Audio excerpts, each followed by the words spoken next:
পুজোর আগেই 4 রাশির পকেট ভর্তি হবে। কারণ তুলা রাশিতে লক্ষ্মীনারায়ণ যোগ তৈরি হয়েছে, কর্কট রাশিতে সমৃদ্ধি যোগ তৈরি হয়েছে।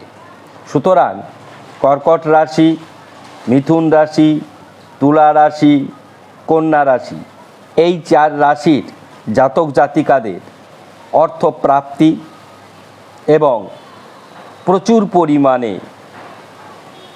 যে কোনো সোর্স থেকেই উপার্জন বৃদ্ধি হবে, কর্মে উন্নতি হবে। শুধু তাই নয়,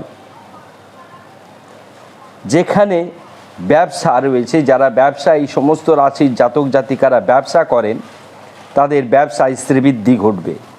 আপনারা অক্টোবর মাসে কি করবেন? সূর্যার্ঘ্য দেবেন প্রত্যেক দিন, এসো অর্ঘ্য ওং হ্রিং সূর্যায়, এবং শুক্রের বীজ মন্ত্র করবেন ওং হ্রিং শ্রিং শুক্রায়। তাহলেই অর্থপ্রাপ্তির পরিমাণ অত্যন্ত